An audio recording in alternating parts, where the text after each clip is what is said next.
हिंदुस्तान का सबसे बड़ा झूठा अगर कोई है तो अमित शाह। और अमित शाह जो अभी जो बात कर रहा है ये भी झूठ है, झूठ है, झूठ है। आप नोटिस करें कि 2014 से लेकर अभी तक कितनी सरकारी जमीनें, कितनी सरकारी संपत्तियां इन लोगों ने अदानी और अंबानी जैसे लोगों को हैंडओवर कर दिया है। और इसमें एक चाल पे दो निशाना होगा, एक तो संपत्तियां आ जाएंगी, दूसरा हम डिवाइड और रूल की जो है वो खेल खेल देंगे। मुसलमान रास्ते में आएगा, हिंदू भड़क जाएगा, वोट बढ़ जाएगा और इनका राज जो है और काफी मजबूत होता चला जाएगा। जब लॉकडाउन का जमाना आया, किस तरह से इन लोगों ने लॉकडाउन को हैंडल किया आप बताइए। तालियां बजवाया तो बर्तन बजवा दिए, इस तरह से लॉकडाउन हैंडल किया जाता है। लाशें जल बसा दी गई गंगे में, गंगा में लाशें बसा दी गई गंगा में।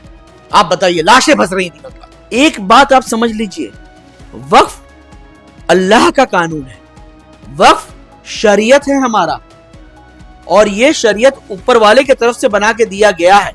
ये कोई वैसा आदमी कौन बता सकता है जो शरीयत को जानता नहीं, जिसने शरीयत प्रैक्टिस नहीं किया। वक्फ अमेंडमेंट बिल को लेकर काफी ज्यादा माहौल गर्म था। ऐसे में अब लोकसभा में ये बिल पास हो चुका है और राज्यसभा में आज फिर से चर्चा होने वाली है। आपको बताएं कि कल लोकसभा में करीबन 12 घंटे बहस चली और रात करीबन 2 बजे इस बिल को पारित कर दिया गया है। इसके पक्ष में करीबन 288 वोट्स पड़े और जबकि विपक्ष में 232 वोट्स पड़े। इसी टॉपिक पर बात करने के लिए हमारे साथ मौजूद है रफे सिद्दीकी जी, जो कि टीएमसी के माइनॉरिटी सेल के नेता है और साथ ही सामाजिक कार्यकर्ता भी है। उनसे बातचीत करेंगे क्योंकि उनका ताल्लुक मुस्लिम समुदाय से भी है। आइए बात करते हैं, जानते हैं कि क्या कुछ कहना है उनका। सभा में कल वक्फ अमेंडमेंट बिल जो है पास हो गया है, आप लोग मानते हैं इस बिल को? हम लोग पूरी तरह खारिज करते हैं, we totally reject this bill. देखिए मसला क्या है, 1995 में जब एक बिल बन गया ऑलरेडी, वक्फ अमेंडमेंट बिल, और उसको पूरी तरह से फॉलो किया जा रहा है, तो क्या वजह है इस वक्त जो है अचानक एक नई बिल जो है लाकर नए मुद्दों को खड़े कर देना। मसला यह है कि शुरू से लेके आखिर तक, जब से ये गवर्नमेंट आई है 2014 से लेके आज तक, देखिएगा इन लोग ये बार बार ऐसे कुछ कानून को लेकर आने की कोशिश करती है जो direct attack to Muslim community होती है। चाहे वो ट्रिपल तलाक बिल हो, चाहे वो यूनिफॉर्म सिविल कोड का मसला हो, चाहे अब इस वक्त जो है वक्फ अमेंडमेंट बिल हो, और इस तरह के जितने भी मुद्दे आप देखेंगे तो वो ज़्यादातर जो है वो अटैक जो है मुस्लिम समुदाय की तरफ होता है। बीच में एक लफ्ज़ आया था लव जिहाद बोल के, तो उसमें भी किसी तरह जो है वो मुस्लिम समुदाय के ऊपर, मुस्लिम नौजवानों के ऊपर अटैक था। तो हमें ये बात समझ में आती है कि क्योंकि ये अंग्रेज़ों के तलवा चाटते थे ये लोग, आरएसएस के ये लोग हैं, और आरएसएस के लोग उस वक्त तलवा चाटते थे अंग्रेज़ों के, अंग्रेज़ों से माफ़ी मांगा था, अंग्रेज़ों के मुखबिर थे ये लोग। तो आज भी चूँकि अंग्रेज़ जो है हिंदुस्तान में डिवाइड एंड रूल पॉलिसी लेके खेलती थी, तो अब बीजेपी वही चाल चलने की कोशिश कर रही है हिंदुस्तान में, और अपने राज को बचाने के लिए, अपनी गद्दी को बचाने के लिए, विराजमान रहने के लिए प्रधानमंत्री की सीट में, और सत्ता को बचाने के लिए ये चाल बार बार चला जा रहा है। आपने जैसे बोला कि हम वक्फ अमेंडमेंट बिल को खारिज करते हैं, लेकिन कल ही अमित शाह ने ये कहा है कि ये संसद का कानून है और इसे मानना ही पड़ेगा। देखिए वो अपनी बात कर सकते हैं, उन्होंने अपनी बात की, हम अपनी बात करेंगे, हम रास्ते पर आएंगे। जैसे कि आपको मालूम होना चाहिए कि all India Muslim personal law board ने ऑलरेडी अपील किया है। हिंदुस्तान के जितने भी सेकुलर लोग हैं उन सबों से अपील की गई है कि आप लोग इसका सपोर्ट करें, और कर भी रहे हैं। आपने देखा होगा इससे पहले भी जितने भी प्रोटेस्ट हुए हैं या जो धरना हुआ है, दिल्ली में जंतर मंतर में जो धरना हुआ था, या बिहार में, पटना के शहर में जो धरना हुआ था, आपने देखा होगा न सिर्फ मुस्लिम समुदाय के लोग बल्कि गैर मुस्लिम समुदाय के लोग भी जो है वहाँ पे आए थे। जितने एमपीज थे अलग अलग पार्टी के, वो लोग भी वहाँ आए थे, सपोर्ट किया था उन लोगों ने हम लोगों का, और वक्फ अमेंडमेंट बिल के खिलाफ सबों ने अपनी अपनी आवाज़ उठाई थी। इस वक्त भी वही हो रहा है कि वक्फ अमेंडमेंट बिल के खिलाफ जो है कल लोकसभा में आपने देखा किस तरह से जो है ऑपोजिशन पार्टीज ने आवाज़ उठाई है। आज फिर राज्यसभा में ये बात चल रही है, ये बहस छिड़ रहा है ऑलरेडी। तो मसला ये है कि सेकुलर जितने भी जहन के लोग हैं, जो लोग इस देश से बहुत मोहब्बत करते हैं और संविधान से मोहब्बत करते हैं, और संविधान जो सेकुलरिज्म के ऊपर है और एकता और अखंडता को जो लोग मानते हैं, वो लोग आज हमारे साथ हैं। और वो उस चीज़ को एकदम भी पसंद नहीं करते हैं जो गैर संवैधानिक है। और इस वक्त आप देखें कि वक्फ अमेंडमेंट बिल के खिलाफ हम सब एकजुट होकर खड़े हैं, आगे भी खड़े रहेंगे। और जिस तरह से all India Muslim personal law board की तरफ से अपील आई कि रास्ते पे उतरना होगा, तो हम सब उतरने के लिए एकजुट हैं, तैयार हैं। आपने जैसे बोला कि जंतर मंतर पर प्रदर्शन हुआ। हमने कल एक तस्वीरें देखी है जहां पर दिल्ली में, महाराष्ट्र में, भोपाल में जो मुस्लिमी समुदाय के लोग हैं वो जश्न मना रहे थे, पटाखे फोड़ रहे थे, मोदी का जयकारा लगा रहे थे। तो वो भी तो मुस्लिम है, उन्हें ऐतराज नहीं, तो फिर आप लोग को ऐतराज क्यों? देखिए, मसला ये है कि चोला पहन के कोई भी कुछ भी हो सकता है, ठीक है?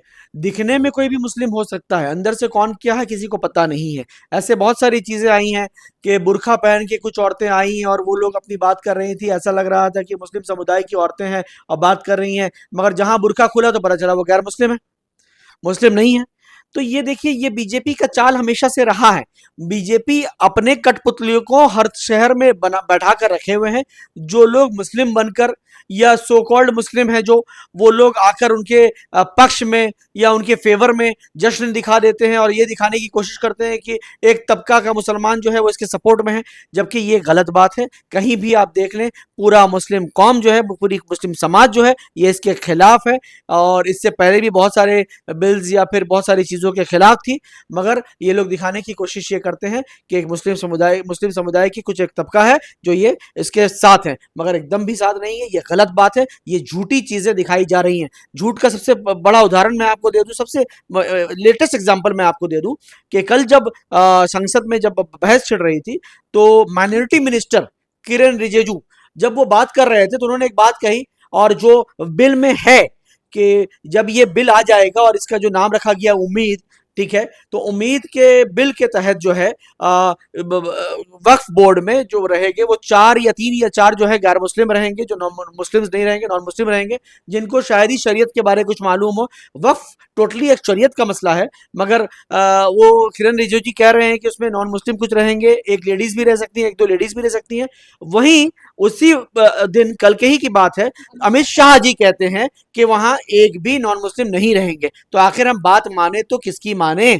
और अगर आप बिल उठाकर देखेंगे तो उसमें ये बात पूरे साफ तरह से लिखी हुई है कि उसमें गैर मुस्लिम जो है रह सकते हैं।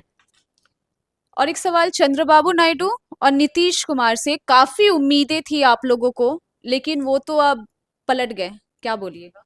देखिए, उम्मीद तो सिर्फ अल्लाह से है, उसके अलावा किसी से नहीं है। किसी की ताकत नहीं है कि कोई कुछ कर सकता है। अगर अल्लाह चाहेगा तो पलट भी सकता है, अल्लाह नहीं चाहेगा तो कुछ भी नहीं हो सकता। ये सिंपल सी बात है, आप बात समझ लें। चंद्रबाबू नायडू की क्या ताकत, नीतीश बाबू की क्या ताकत, या फिर किसी और की क्या ताकत है? कोई कुछ भी नहीं कर सकता, ठीक है। अगर अल्लाह चाहे तो ये काम रुक सकता है यहीं पे। हमें अगर उसकी मर्जी है हमें रास्ता में उतरना है तो हम उतरेंगे, उसकी मर्जी हम इसको इसको लेकर लड़ाई लड़ेंगे तो लड़ेंगे। अगर ये जंग लंबी चलेगी तो चले, कोई दिक्कत नहीं है।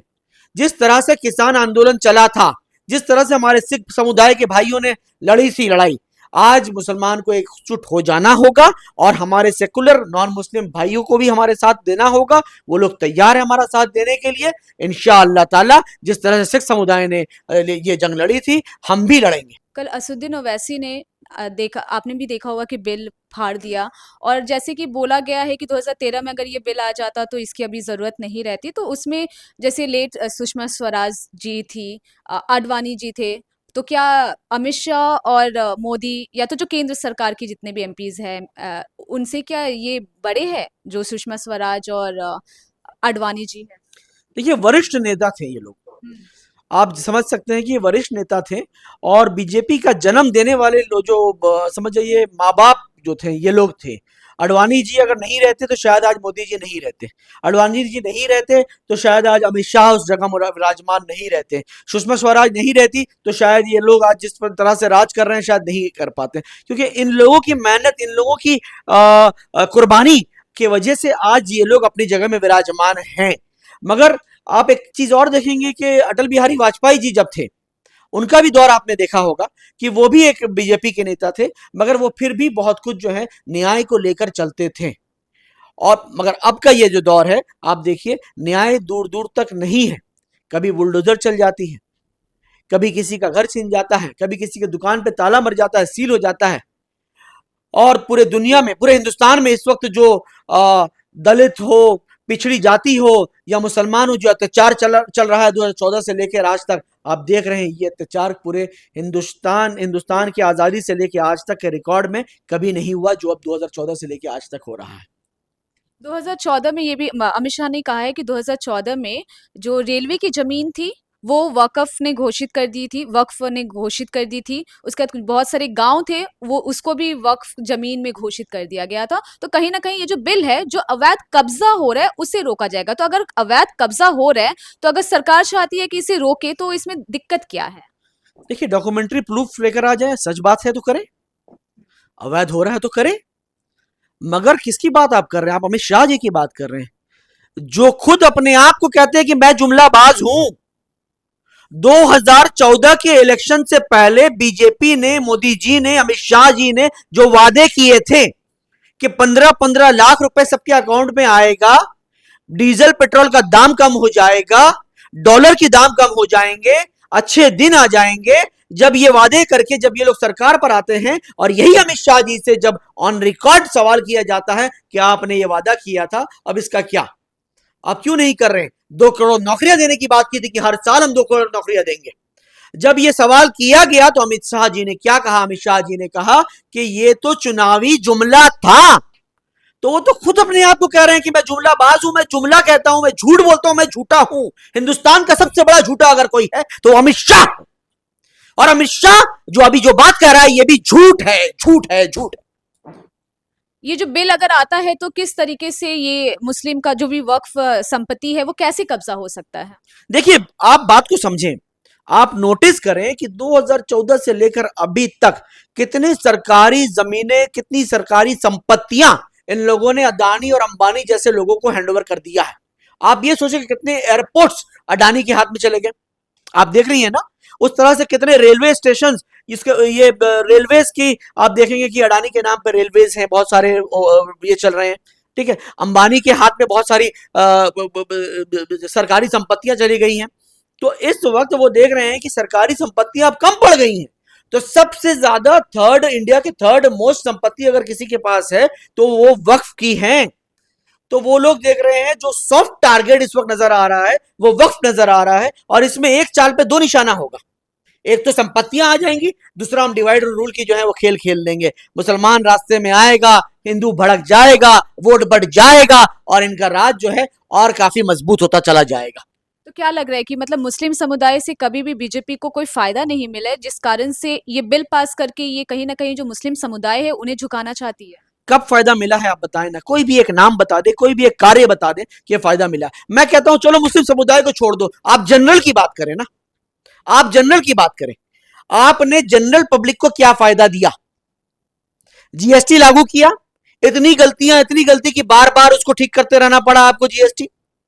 आपने कहा था कि हम पेट्रोल के दाम कम कर देंगे, पेट्रोल का दाम आज आसमान छू गया, 98 रुपीज। आप सोचें, जबकि आपने वादा किया था कि 45 रुपीज में लेकर आ जाएंगे। गैस का दाम आपने कहा था कि हम 450-500 रुपए में लेके आ जाएंगे, कहां चला गया गैस? 1000 रुपए पार कर गया। आप बताइए, 2-2 करोड़ नौकरियां हम देंगे हर साल, वो नौकरियां कहां चले गई? 2 करोड़ नौकरियां देने की तो दूर की बात है, 2 करोड़ से ज्यादा नौकरियां लोगों ने गंवा दी हैं। जब लॉकडाउन का जमाना आया, किस तरह से इन लोगों ने लॉकडाउन को हैंडल किया? आप बताइए, तालियां बजवाया तो बर्तन बजवा दिए, इस तरह से लॉकडाउन हैंडल किया जाता है? लाशें जल बसा दी गई गंगा में, लाशें बसा दी गई गंगा में। आप बताइए, लाशें फंस रही थी गंगा में। जिस तरह से यूपी में गोरखपुर में उस अस्पताल में ट्रेजेडी जो हुआ था, आपको याद है कि बच्चे मर गए थे, कितने बच्चों ने अपनी जान जो गंवा दी थी? क्यों? यूपी सरकार की गलती की वजह से वहां ऑक्सीजन नहीं सप्लाई किया गया टाइमली। और जिम्मेदार किसे ठहराया गया? वहां पे जो फरिश्ता था, जो बचा रहे थे बच्चों को, उस डॉक्टर कफील खान को उल्टा जेल के अंदर डाल दिया जाता है। आप बताइए ना, आप कोई एक जनरल बता दीजिए कि हाँ जनरली किसी को फायदा हुआ हो कि हाँ चलो मुसलमानों को नौकरी नहीं मिली, कोई बात नहीं, चलो मुसलमान भाड़ में जाए मुसलमान।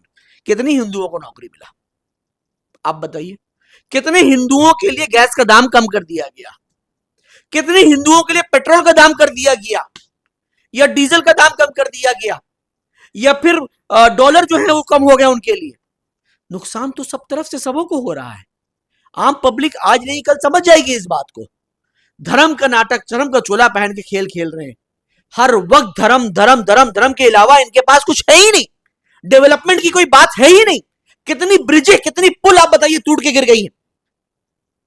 रिसेंटली आपने देखा होगा कितने ब्रिज, अंडर कंस्ट्रक्शन ब्रिज जो है वो गिर गई। आप बताइए ये करप्शन नहीं तो क्या है? इन्होंने कहा था करप्शन फ्री कंट्री हम बनाएंगे। सबसे ज्यादा करप्शन अगर आप देखें आजादी के बाद से अभी अगर देखा जाएगा तो सबसे ज्यादा करप्शन इनके राज में हो रहा है। और वक्फ में भी ये करप्शन करने के लिए ये बिल लेकर आए हैं ताकि आसानी से करप्शन करके अपने लोगों को बैठा के वो वक्फ की जमीन को किस तरह से हड़प लेंगे और अदानी और अंबानी जैसे लोगों को सौंप दिया जाएगा। कलेक्टर को लेके भी एक समस्या उत्पन्न हो रही थी, लेकिन कल अमित शाह बोल रहे थे, उनकी भूमिका उन्होंने बताया, फिर कहा कि जैसे मंदिर ट्रस्ट में अगर अधिग्रहण की जरूरत होती है तो जो ओनरशिप रहते हैं वो कलेक्टर ही तय करता है। तो अगर वक्फ की जमीन में भी अगर कलेक्टर अगर इंक्लूड किया जाता है तो वही बताएगा कि वक्फ की जमीन है या नहीं। तो इस पे क्या कहें? आप किस कलेक्टर की बात कर रहे हैं जो एक बेगुनाह लोगों की घर को इसलिए ढा देता है कि उस घर से किसी ने कुछ फेंक दिया, या फिर उस बच्चे ने उस घर का एक फर्द जो है कहीं कुछ गलती कर दी? आप बताइए ना। यूपी में, मेवात में जो हुआ है रिसेंटली आपने देखा कितने घरों को ढा दिया गया। तो कलेक्टर्स के ऑर्डर थे ना, ये लोग तो कलेक्टर ही लोग थे ना ज्यादातर उसमें इन्वॉल्व। और वही कलेक्टर के हाथ में अभी ये जिम्मेदारी दे दी जाएगी कि हाँ वक्फ की जमीनों को तुम फैसला करो। एक बात आप समझ लीजिए, वक्फ अल्लाह का कानून है, वक्फ शरीयत है हमारा, और ये शरीयत ऊपर वाले की तरफ से बना के दिया गया है। ये कोई वैसा आदमी कौन बता सकता है जो शरीयत को जानता नहीं, जिसने शरीयत प्रैक्टिस नहीं किया, जिसने शरीयत पढ़ी नहीं है, वो कैसे फैसला कर देगा कि हाँ इस जमीन का क्या करना है नहीं करना है? आप बताएं, हो सकता है क्या? Is it possible? एक डॉक्टर जिसने, आप बताएं कि वो सर्जन है नहीं, वो हार्ट का सर्जन, उसने कभी प्रैक्टिस ही नहीं किया, उसने कोई उसकी कोर्स नहीं की है, ही इज अ डेंटिस्ट मान लीजिए, ठीक है, और उसको बोला जा रहा है कि तुम हार्ट का ऑपरेशन कर दो, कर पाएगा? Is it possible? कलेक्टर को वक्फ के बारे क्या मालूम है? वक्फ की लॉ के बारे क्या मालूम है? या उसने शरीयत के बारे क्या पढ़ा है? फतवा के बारे क्या पता है उसे? वो कुछ भी बोल देंगे, किसी को भी हम ला के बैठा दे। मसला यही है, बार बार मैं बात आपको दोहरा रहा हूं, मसला कुछ नहीं है। कलेक्टर मतलब इनके अपने लोगों को इनको बैठाना है, जिनको लेकर ये आराम से घपला कर सके, करप्शन कर सके, जमीनों को हड़प सके, और जमीनों को हड़प के ज्यादा से ज्यादा पैसे, इधर उधर के पैसों का खेला हो, करोड़ों अरबों रुपए। आपने देखा होगा कि हिंदुस्तान में सबसे एक्सपेंसिव अगर किसी पार्टी कार्यालय बना है तो बीजेपी का भी दिल्ली में बना है, आपने देखा होगा। अरबों रुपए का कार्यालय बना, आप बताइए। तो ये कहां से ये सब पैसे आ रहे हैं? कौन दे रहा है ये पैसे? तो देने वाले यही लोग हैं, अदानी और अंबानी जैसे लोग हैं, मेहुल चोकसी जैसे लोग हैं जो चले जाते हैं भाई रातों रात गायब हो जाते हैं, विजय माल्या जैसे लोग हैं जो रातों रात गायब हो जाते हैं, करोड़ों अरबों रुपए यहाँ पे घपला करके गायब हो जाते हैं। आप बताइए। तो ये वही लोग हैं, इन लोगों को उनको जमीन सौंपना है, किसी तरह करोड़ों रुपए हड़पना है, करोड़ों रुपए हड़प के अपनी राज को किसी तरह से बचाना है। दिल्ली के कार्यालय जैसे पूरे हिंदुस्तान में कार्यालय बनाना है, लोगों के बीच में अपने अपने पार्टी वर्कर्स के बीच में, जिसको वो आगे करके, या फिर वो लोगों के बीच में जिससे दंगा करा सके, या जिसके जरिए जो है अपने राज को बचा सके, तो उनको पैसे बांटना है। तो ये सब उसी के लिए षड्यंत्र है। ऐसा भी कहा जा रहा है कि इसमें अगर कोई महिला को भी शामिल करने का इरादा है तो उससे सशक्तिकरण बढ़ेगा। क्या कहना है आपका? सशक्तिकरण करने के लिए बहुत जगह है। आप एक बात बताइए ना, बेटी बचाओ बेटी पढ़ाओ का नारा इन्होंने लगाया था। आप 2014 से लेकर आज तक का आप रिकॉर्ड खोल कर देख लें, यूपी ये बीजेपी शासित जितने भी जगह है, सबसे ज्यादा अगर कहीं पे औरतों के ऊपर क्राइम हो रहा है तो बीजेपी शासित जगहों में हो रहा है। यूपी में सबसे ज्यादा हो रहा है, हरियाणा में सबसे ज्यादा हो रहा है। आप देखिए ना, मैंने कहा ना, झूठों की सरकार है ये। अमित शाह एक झूठा है और ये सरकार पूरी झूठ की सरकार है, झूठ पे झूठ ये लोग कहते रहते हैं। कुछ नहीं है, ये सब आई वॉश है, पब्लिक को धोखा दे रहे हैं ये लोग। आप बात को समझे, पब्लिक को धोखा दे रहे हैं और मतलब जुमलाबाजी में सब कुछ चल रहा है 2014 से लेके आज तक। पब्लिक जिस दिन समझ जाएगी, रास्ते पर उतर जाएगी, बात मामला खत्म हो जाएगा, इनकी सरकार गिर जाएगी। आपको कहीं ना कहीं ऐसा नहीं लगता कि ये जो कल बहस हुई, 12 घंटों का बहस छिड़ा था, जो विपक्ष थे, मतलब जिन्होंने वक्फ को जिन्होंने सपोर्ट नहीं किया, ठीक है, अखिलेश यादव भी उनमें से एक थे, तो जब उन्होंने अपना भाषण दिया, जब उन्होंने कहा, तो ज्यादातर वो बीजेपी पे हमलावर हो रहे थे। कहीं ना कहीं वक्फ को लेके उन्होंने कुछ नहीं कहा। स्पीकर जो थे उनको भी कहना पड़ा कि वक्फ को लेके भी कुछ बोल दीजिए। तो आपको नहीं लगता कि जो वहां पे जितने भी जिन्होंने वोट नहीं दिया था वक्फ को लेके, उनको थोड़ा और ज्यादा पॉइंट्स देने चाहिए थे? देखिए, कुछ लोगों ने तो बहुत अच्छे अच्छे पॉइंट्स रखे, जैसे असदुद्दीन ओवैसी थे या और भी लोग दीगर स्पीकर्स थे, उन्होंने कहा। आप बात कर रहे हैं अखिलेश यादव को, हो सकता है कि उनको ज़्यादा नॉलेज ना हो। जिस तरह मैं कह रहा हूँ कलेक्टर जो आएगा उसको नॉलेज नहीं रहेगा, हो सकता है अखिलेश जी को भी ज़्यादा नॉलेज इस बारे में ना रहा हो, इसलिए उन्होंने ये बेहतर समझा कि अपने स्पीच पे वो बीजेपी ज़्यादा अटैक करे। देखिए, आफ्टर ऑल वहां पे तो ये भी दिखाना था कि बीजेपी ये गलती करने जा रही है और बीजेपी कितनी गलत है, बीजेपी का नियत कितना गलत है, इसलिए ये बिल भी गलत है। तो अखिलेश जी ने अपना काम किया, बाकी लोगों ने अपना काम किया, अल्टीमेटली वोट इसके खिलाफ उन लोगों ने कर दिया। तो हम उन लोगों को वेलकम करते हैं जिन्होंने इसके खिलाफ वोट किया है, और जिन्होंने इसके पक्ष में वोट दिया, जैसे आपने अभी शुरुआत में कहा था नीतीश कुमार जी हो या चंद्रबाबू नायडू जी हो, तो हमें अफसोस है इस बात का कि उन्होंने इसके पक्ष में वोट दिया और इसके खिलाफ नहीं गए, जबकि ये उम्मीद थी ज़रूर लोगों की कि शायद वो लोग इसके खिलाफ जाएंगे, मगर नहीं गए। तो कोई बात नहीं, आगे बहुत अभी लड़ाई लंबी है, हम सुप्रीम कोर्ट तक जाएंगे और बहुत सारे चीज़ें अभी देखने को बाकी है। वो कहते हैं ना हिंदी में पिक्चर में कि पिक्चर अभी बाकी है मेरे दोस्त, तो वही हाल है अभी। अगर ये बिल असंवैधानिक ही रहती तो क्या अदालत से ये पास हो पाती? देखिए, अभी तो बहुत कुछ कहना बाकी है। देखिए, असंवैधानिक इसको प्रूव करना होगा, लड़ाई बहुत लंबी है। हमारे लॉयर्स जो हमारे पक्ष के लॉयर्स वो अपनी बात रखेंगे और संविधान क्या कहता है या फिर वक्फ क्या कहता है या शरीयत क्या कहता है, बहुत सारी चीज़ें सामने आएंगी। एक चीज़ मैं सिर्फ आपको और उजागर कर दूं कि जेपीसी जब पूरे हिंदुस्तान का दौरा कर रही थी और जब लोगों की राय ली जा रही थी, तो इसमें मुझे लगता है कि जो लोग इससे डायरेक्ट कनेक्टेड हैं उनसे राय लेना चाहिए था। जिनकी इनसे डायरेक्ट कोई कनेक्शन नहीं है उनसे राय नहीं लेना चाहिए था, उनका राय लेने का कोई मतलब नहीं होता है। ये बहुत एक प्लान और षड्यंत्र के तहत ऑलरेडी बीजेपी के लोगों को भेजा गया जेपीसी में, जो लोग इनके पक्ष में जो जिन लोगों ने राय दिया, क्योंकि वो इसके बारे तो कुछ जानते हैं नहीं, मगर उनको प्लान के तहत उनको तैयार करके भेजा गया कि भाई आप जाएं और इसके पक्ष में जाके बोले कि हम इस बिल के फेवर में हैं। और एक सवाल लास्ट पूछूंगी, अब आगे क्या कुछ करने वाले हैं? क्या लग रहा है कि ये बिल जो सरकार है वो वापस लेगी? देखिए, रास्ते में उतरेंगे अब हम। उन्होंने फार्मर बिल भी वापस लिया था और हम उम्मीद करते हैं कि ये बिल भी वापस लेना पड़ेगा। इसी बार स्टाइल भी आपका और सेलिब्रेशन भी आपका सिर्फ इनसाइड इंडिया का फेवरेट एथनिक वेयर। चाहे ट्रेडिशनल ग्रेस चाहिए या मॉडर्न ट्विस्ट, हर स्टाइल पर मिलेगा यहाँ।